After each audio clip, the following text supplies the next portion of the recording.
Hello and welcome to what is most likely my last video going up in 2020. It will not be the last video filmed in 2020 because I'm going to be productive and get some stuff filmed in advance, but this is going to be the last one you see this year, so welcome. As you can guess from the title, this is going to be my top 10 books that I read in 2020. This was actually really hard to narrow it down to 10, so there are actually 4 books that will get honourable mentions at the end, which almost made my top 10 but not quite. So I'm just going to dive in and start with the first one because the 10 that I have an order. So these are all 5-star reads, so I'm not going to give you ratings because they are all 5 stars. So let's just get into it. So at the number 1 spot, this was the 3rd book I read of the year. And considering I've read over 170 books this year, this has still stuck with me the entire year. And that is Havenfall by Sarah Holland. I absolutely adore this book with everything. I got an arc of this in Book Box Club's December box last year and dived straight into it in January and absolutely loved it. This was incredible. I loved the characters.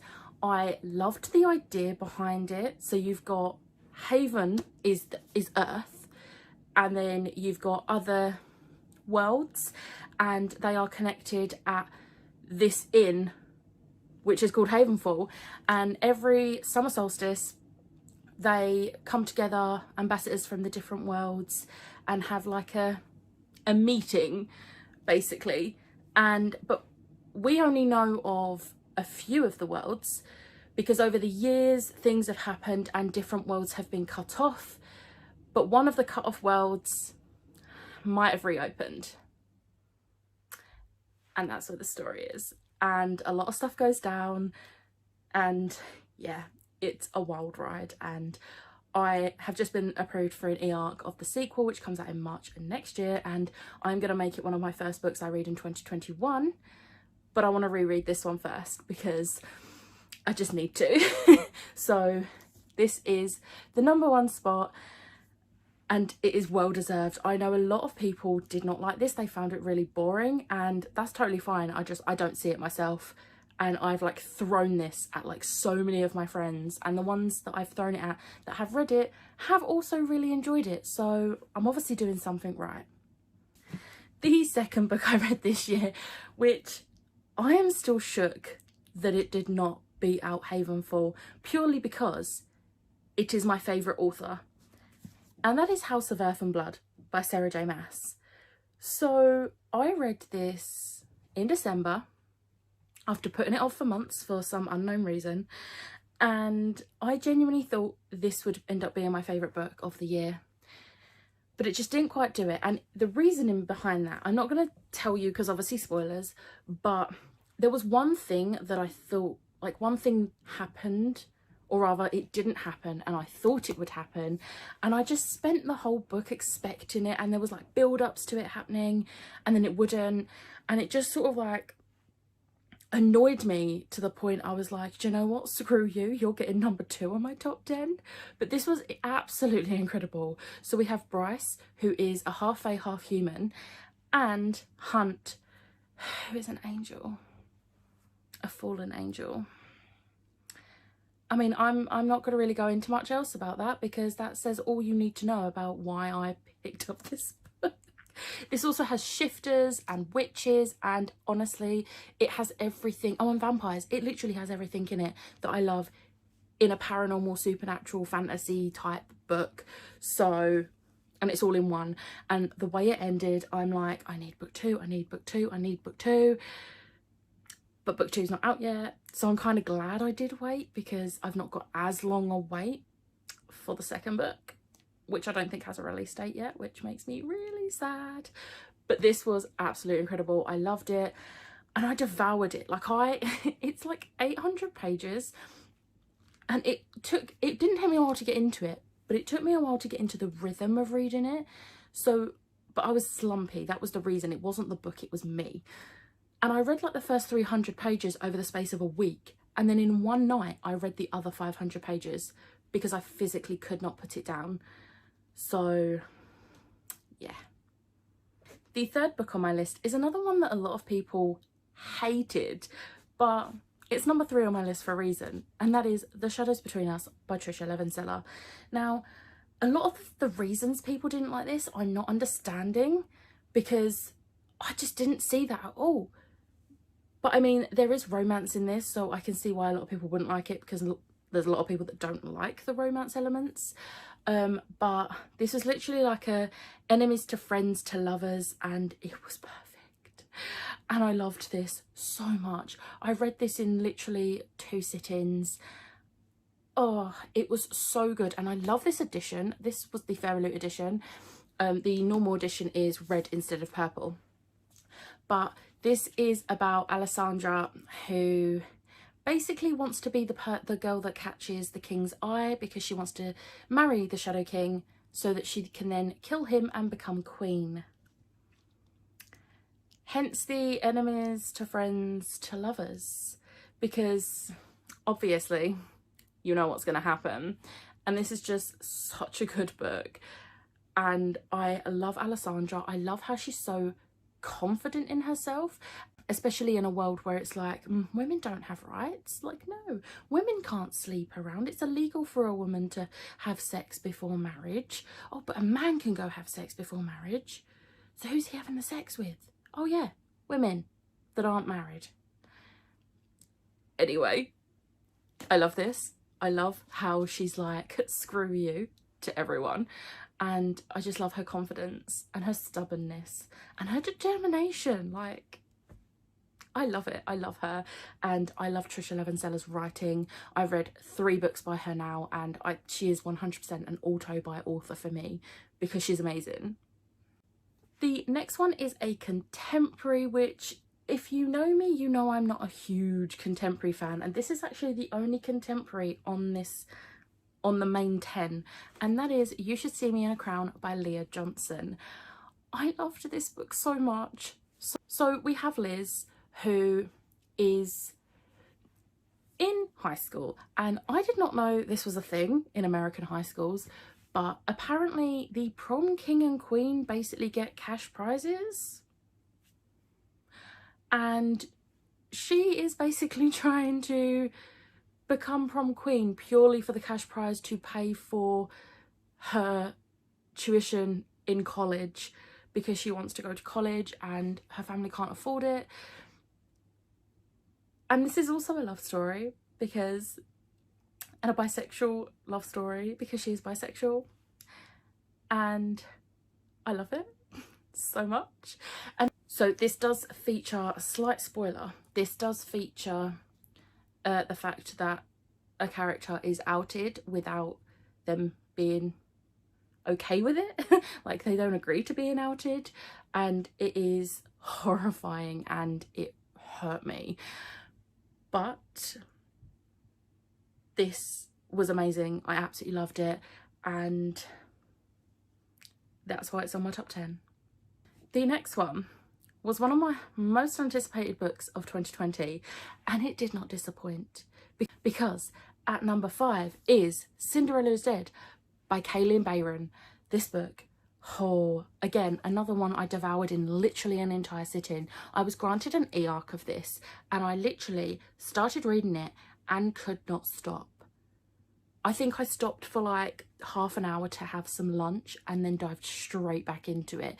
It was so good. So this is like 200 years after Cinderella is dead, and in this world, women have no rights whatsoever.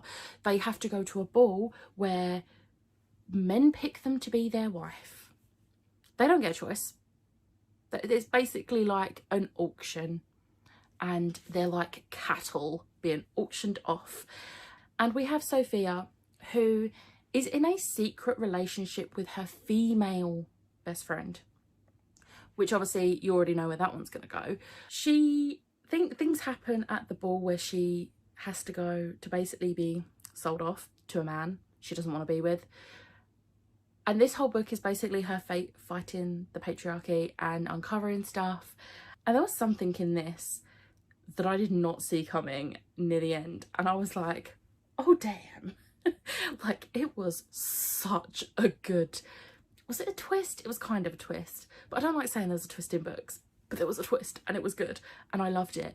And I just really loved... Like, the only reason I picked this up was because obviously Cinderella retelling. But it wasn't. It was just set after Cinderella had died, like... Lived and died, like, hundreds of years ago. But this was so good. And...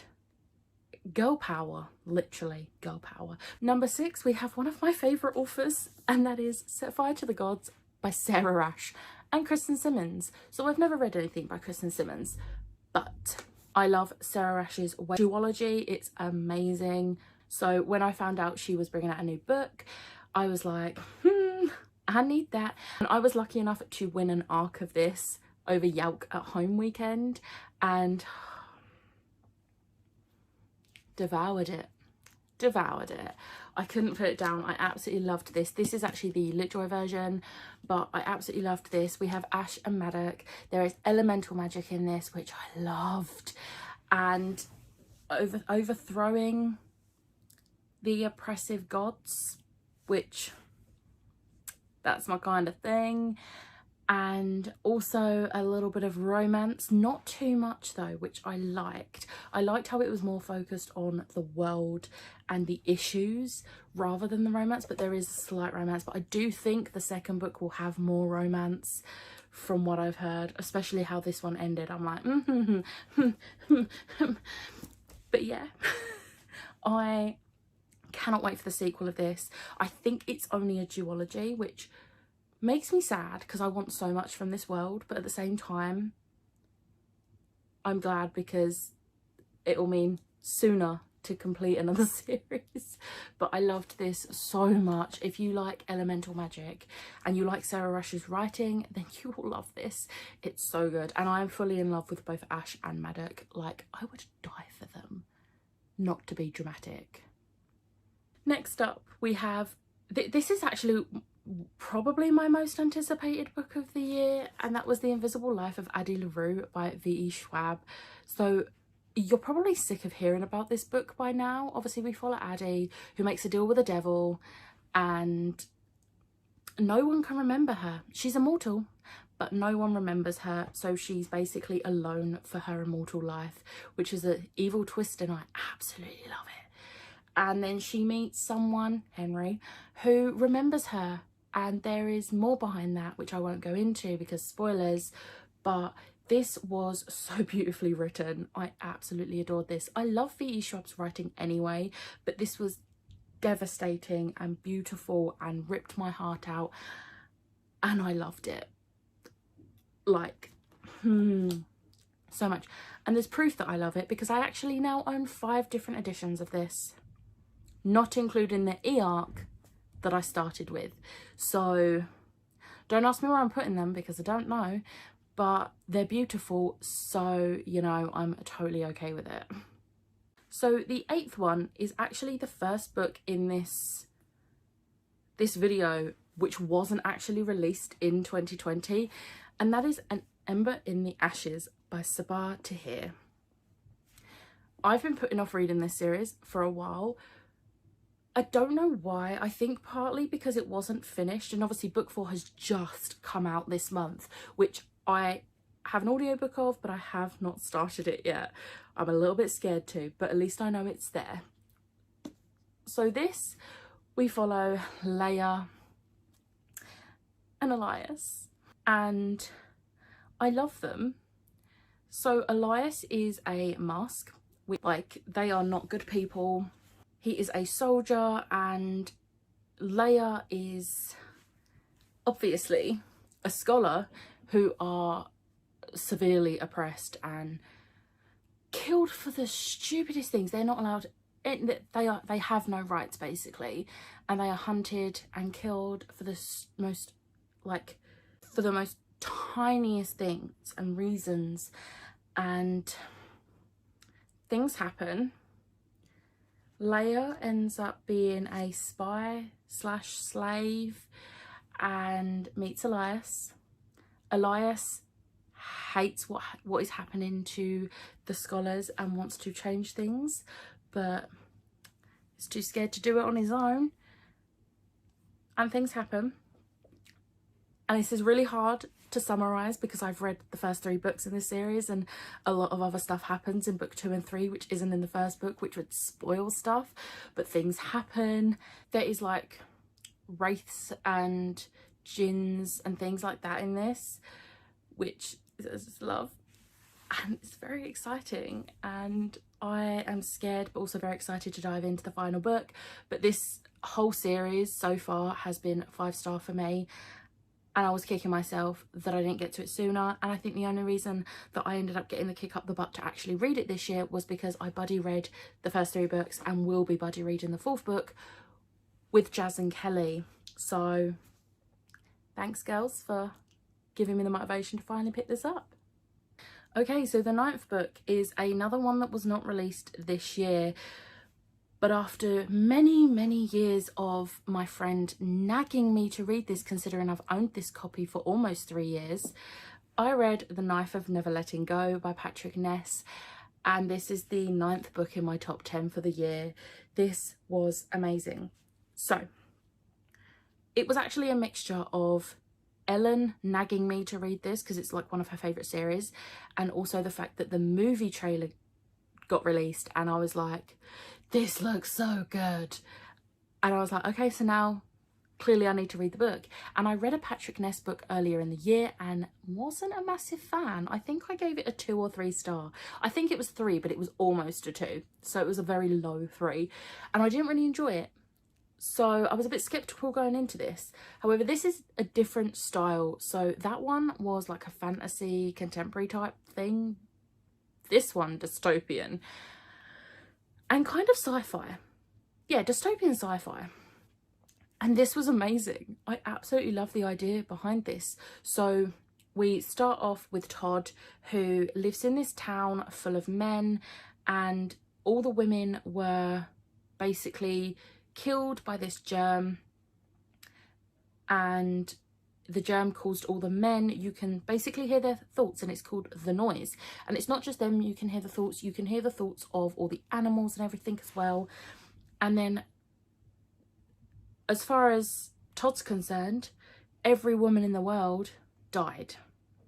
Then he meets a girl called Viola, and things are uncovered and a lot of stuff happens. This was a whirlwind ride, and I was like mind blown by some of the things in this.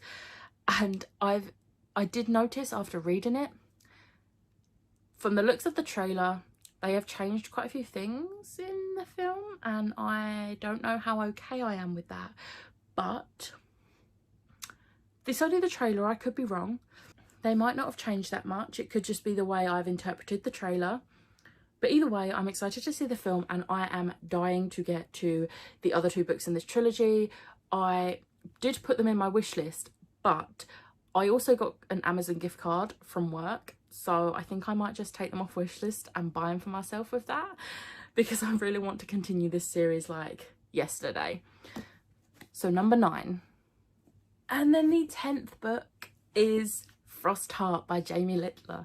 So this is a middle grade, and possibly my favourite middle grade series I've ever read, which is a big statement because I've not read many middle grade series, but I feel like the ones I have read, I've loved them. So to pick this as my favourite, I've never really had one where I've loved so much where I've been like, this is my favourite, until this. So I feel like this is a big deal that this is on my top 10 and a favourite middle grade. But this was so amazing. So we follow Ash, who finds out he's a song weaver, which are a type of person who are feared because they can like communicate and control or be controlled by these like snow monsters that basically disrupt everything and are very dangerous. And this is basically the story of Ash, who goes out with a bunch of Pathfinders. He's cast out from his village after they basically discover for certain that he's a Songweaver and aren't just suspecting. And he's cast out, so he goes on this journey with some Pathfinders to find other strongholds, and also in search of his parents who were Pathfinders and went out on the snow and never returned. And his guardian Tobu joins him because he's also kind of like an outcast at their stronghold, and they go on this adventure, and it's just so beautifully written. And there are illustrations in this which are absolutely stunning, and the edges, always mentioning these edges, but it's just such a beautiful story with illustrations, and it made me cry like most books do, and it was just so amazing. And this is definitely one that I'll be recommending to many people. So that was the main 10 that made it into a numbered order. I love them all so much. I'm dying to reread basically all of them, and for the ones that I am not dying to reread, I'm dying to continue the series of them. So yeah. But now I have 4 books that did not quite make the cut for the top 10, but definitely were very close. So first up we have Read with Pride by Lucy Powery. So this is actually a sequel. This is the sequel to the Paper and Heart Society, which came out last year and was one of my favourite books of last year. This one was beautiful. This has so much LGBTQ+ rep in it. It's amazing. I absolutely adore the characters in this, and I love how it deals with a lot of mental health issues, and we got some amazing bisexual rep in this, which I appreciated so much because you don't often get bisexual rep in books. So I loved this so much. It was so beautiful. The first one is basically about this girl who's basically moved to the town or village or whatever, and finds a bit of paper in a book in the library, which is basically inviting to a book club. And it turns out these are people that she goes to school with, and they become best friends, they go on adventure, and in this one they expand their friendship group and fight against the school. Has basically got some complaints from a couple of parents who weren't happy about their kids having books with that sort of thing in, example like LGBTQ+ rep, and the library basically the librarian doesn't want to, but the headmaster basically says any student who wants to get out a book with those themes has to get a signature from their parents. And Olivia does not like this, and Olivia basically finds a way to get these types of books into the hands of the students that need it most, and it's just beautiful, and I love how she does it, and it's amazing, and it's just a story of friendship and acceptance, and it's beautiful. The next one, I was quite shocked that this made it into this list, and that is Clap When You Land by Elizabeth Acevedo, or Acevedo, I'm not sure how you pronounce it. So the reason I wasn't sure that this would make it into this list was because it's written in verse. And I had never read a book that was written in verse before, so I was very, very unsure about this. But I heard so many people talking about how amazing this was, so I took the chance and gave it a go, and I'm so glad I did. So this follows 2 girls. They live in different places, and they have the same dad, but they don't know about each other. And their dad dies in a plane crash, and that's how they find out about each other, and it brings them together. And it's just heartbreaking, obviously, because, you know, they've both just lost their dad. But it's also heartwarming because it's the journey of them finding each other and finding out they have a sister. And it's just, it's so lovely. I can't really say anything more about that, but it's a beautiful writing style, and I will definitely be picking up other books by this author, whether they are written in verse or not. this was amazing. The next book was To Best the Boys by Mary Webber. Now, I got this in a Fairy Loot last year, I believe. And I've seen a lot of very mixed thoughts about this. Like, a lot of people hated it. And I've not seen many people love it. A lot of people liked it. But I've not seen many people love this. But I absolutely adored this book. And again, almost made my top 10 of the year. So again, we have a world where women basically have no rights. Clearly, I like to read those books because they're books where women are like, screw you, and basically fight against it. And I love those books. So this is basically, there is a like labyrinth, where basically all the boys are offered up the chance to take part in this labyrinth, and the person who wins the labyrinth is given a scholarship to this like amazing college that everyone wants into. And we have Ren, who just wants to study, and she wants to go to this college and further her education, because women are not supposed to have an education. Women are supposed to train in wifely duties whilst the men go to college. And she doesn't want that. She wants to go to college, and she wants to, you know, make a name for herself and have her own education. So she disguises herself as a boy and takes part in the labyrinth, and this is just so brilliantly written. I loved it. I loved how creepy the labyrinth was as well, because obviously it's not a safe labyrinth. There's a lot of stuff that happens in this labyrinth. So, because obviously they can't make it easy. Like, this is a scholarship to like the most well-known college. They do not make it easy.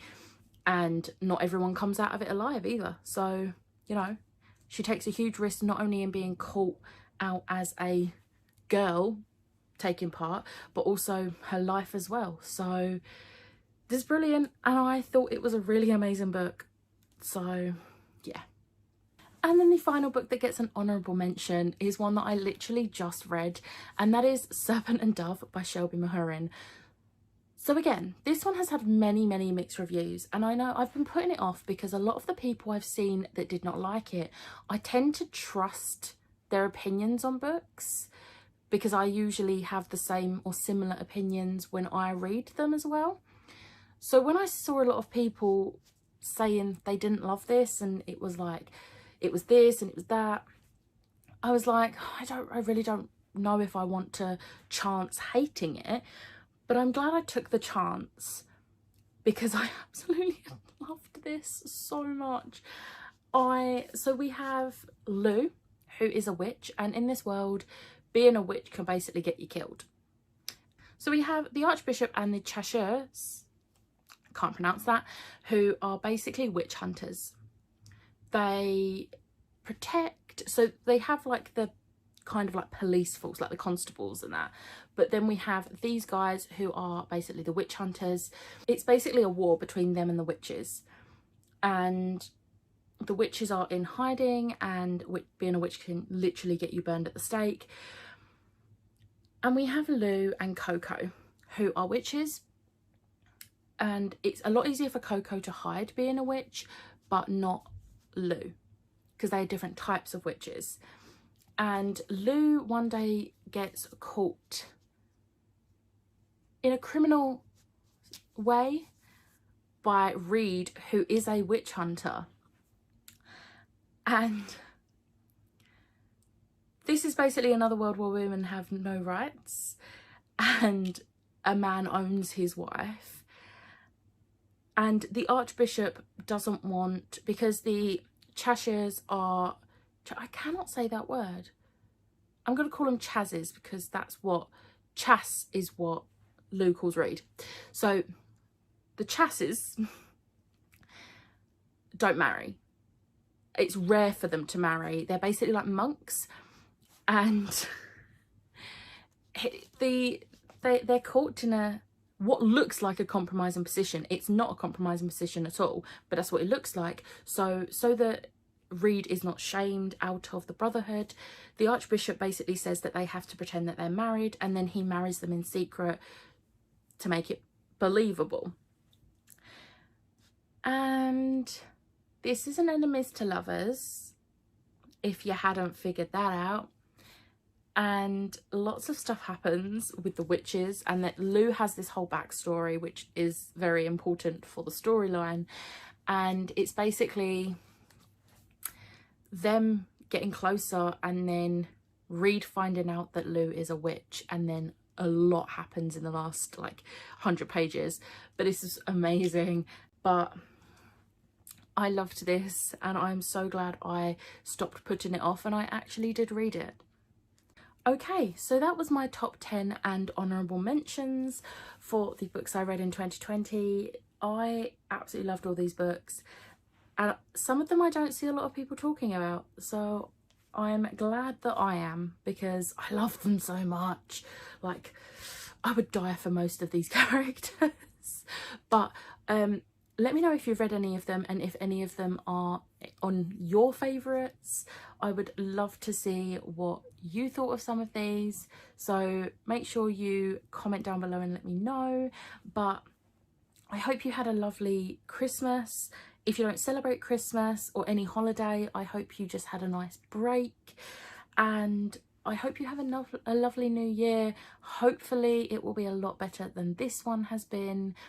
But hey, we did it. We got through 2020, and here we are, welcoming in 2021 in a few days. So I hope you enjoyed this video. If you did, hit the like button, hit the subscribe button, and I will see you next time. Bye.